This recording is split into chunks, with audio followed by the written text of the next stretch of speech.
All right. So if you remember a video I made of shooting a traditional wedding in Ghana, then this is actually the part two. Even though it's been long overdue, but I have been able to put it together. I had a lot of things going on, which I'll talk about in another video in the future. But for what it's worth, today's video is about shooting a high-end wedding in Ghana. Let's get right into it. My experience shooting weddings in Ghana has been a tough one. I am starting from when I had just the GH5 to shoot weddings. Now that I use a Blackmagic Pocket Cinema Camera 6K for some of the weddings I shoot, I'll say that my experience in this journey has actually been an insightful one. Basically, it's always the same, talking about the sequence in the wedding proceedings. So, starting from the bridal dress up, like you can see right now in the video, you notice that I'm taking shots of the bride after her makeup is done, and I'm making sure that every angle is actually taken care of because I don't know where the video is going to end up or who's going to have a look at it. So if it's going to be a makeup artist that's going to end up having this video, I have to ensure that I'm filming every particular angle to bring out the beauty out of the work the makeup artist did.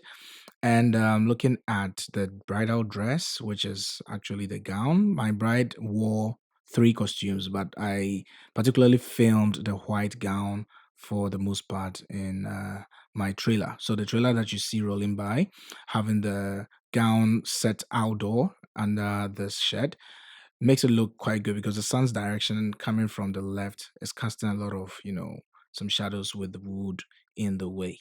So that's exactly how I filmed it. And I used some techniques with the camera movements to bring out the beauty in shooting from top to down. In Ghana, weddings come with a lot of constraints, right? Particularly talking about time, because the proceedings of our wedding, looking at the makeup, it mostly takes a whole lot of time. And as a photographer, if you're not careful, I'm sure that you bear in the same experience that the makeup artist taking up all the time or most of the time will end you up not getting all that you want in terms of the shots. If you're a photographer, I believe that you also share in the same plight.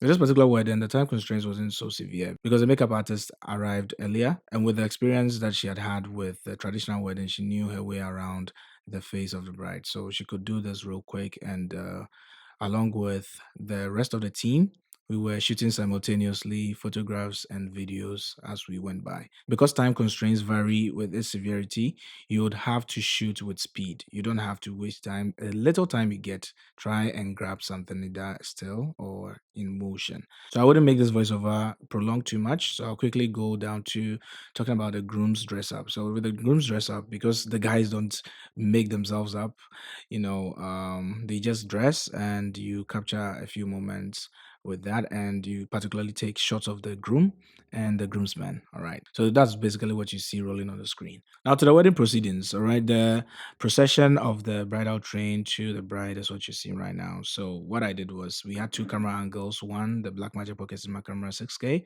and I had a 6D Mark II shooting a wide shot on a tripod. So that's basically that. And I used camera movement with subtlety so that I wouldn't get in the way of the photographers or the second video camera.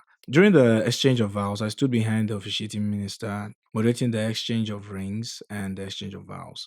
So I did this so that I could make room for the photographers and the second camera. Once that proceeding was done with the preaching and all that coming to a close, comes to the best part of the event, the reception, the lighting, the decor. Everything was just exquisite. I really loved everything over there. Because it's a high end wedding, you cannot go wrong with anything you're doing because things are moving real fast. Big people and, highly prolific people are actually there. As a photographer, as a filmmaker, you also have to make sure that everything that you're doing is crisp and clear.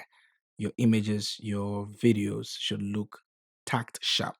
There's not going to be a second time. Even with any other wedding, there's not a second time or a second chance. Barely will you get the chance to grab a moment a second time. So you have to be very vigilant and quick with whatever you're capturing. So basically, as everything went ahead with camera movement, with the shots, with making sure that the lighting was just perfect, I had an assistant hold up a light in the faces of my subjects so that I could get accurate skin rendition in its color, and also the lighting will be in positions that I may want them anytime I needed them to be moved to one side or the other. So this is what I want to share with you, shooting a high-end wedding in Ghana. So enough with the voiceover. I'm going to let you enjoy the rest of the video. So turn on the post notification button as you subscribe to my channel for future videos that are as informative as this one, even more. Do well to share it across all social media platforms. I'm going to catch you next time in the next video.